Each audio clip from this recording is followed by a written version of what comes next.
सुखीराम एक अमीर व्यापारी था। वो बहुत बड़े महल में रहता था और बहुत आरामदायक जीवन गुजार रहा था। उसका व्यापार बहुत बड़ा था, बहुत से नौकर थे। इतना सब होने के बावजूद वो दयालु और संतुष्ट व्यक्ति था। उसे न तो अपने धन पर घमंड था और न ही किसी प्रकार का उसे लालच था।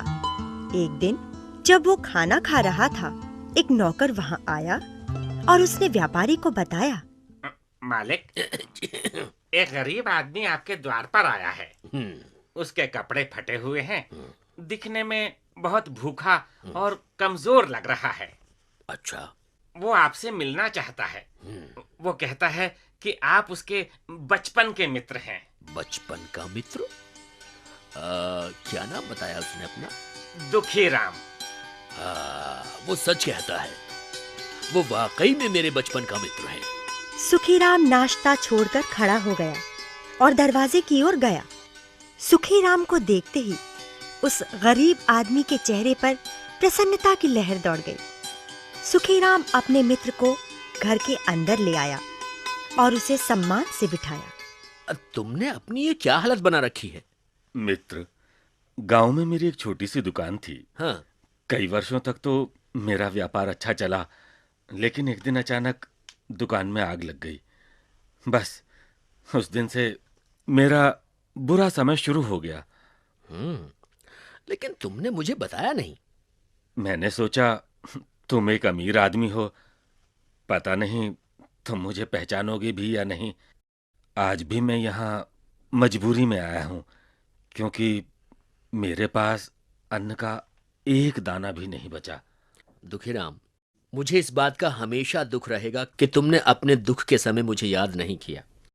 यदि मुझे तुम्हारे हालात का पता चल जाता तो शायद तुम्हारी स्थिति इतनी बुरी नहीं होती।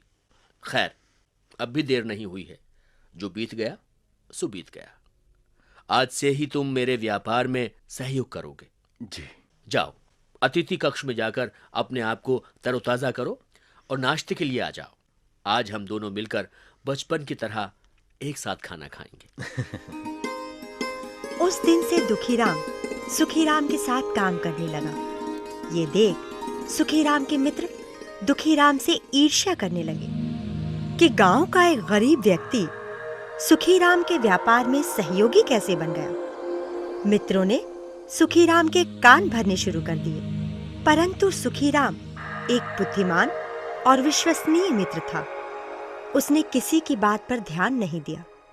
शीघ्र ही दुखीराम के परिश्रम का फल नजर आने लगा। सुखीराम का व्यापार दिन प्रतिदिन बढ़ता गया। अब वो अपने व्यापार की चिंता छोड़ कई कई दिन शहर से बाहर रहता। उसे विश्वास था कि दुखीराम उसके व्यापार की ठीक प्रकार से देखभाल कर लेगा। रात का समय था। दुखीराम खिड़की के पास बैठा ताजी हवा का आनंद ले रहा था कि तभी उसने कुछ लोगों को बातें करते सुना। उनकी बातों से दुखीराम समझ गया कि ये लोग चोर हैं और जानते हैं कि सुखीराम शहर में नहीं है। इसलिए ये लोग घर की बहुमूल्य वस्तुएं चुराने की योजना बना रहे हैं। दुखीराम ने कुछ क्षण सोचा। अचानक उसके दिमाग में एक योजना आई। नौकरों को बुलाकर किसी को डुगडुगी, किसी को मंजीरा, किसी को तबला तो किसी को मंदिर की घंटी थमा दी और बोला, सभी लोग जोर जोर से बजाओ। मूर्खो, तुमने तो कहा था कि सुखीराम घर पर नहीं है। केवल घर में बूढ़े नौकर ही हैं। अरे मैंने गलत तो नहीं कहा था। तो फिर ये आवाजें किसकी हैं? मैं क्या बताऊं? मुझे विश्वास है कि सुखीराम कुछ लोगों के साथ घर में ही है। हाँ, और ये संगीत उन अतिथियों के मनोरंजन के लिए बज रहा है। हाँ, इससे पहले कि हम लोग पकड़े जाएं, यहाँ से भाग लो। चलो चलो, भागते हैं। चलो। अगली सुबह सुखीराम घर वापस आया तो नौकरों ने उसे बताया कि किस प्रकार दुखीराम की योजना से चोर भाग गए। सुखीराम को अपने मित्र की चतुराई पर बहुत गर्व हुआ।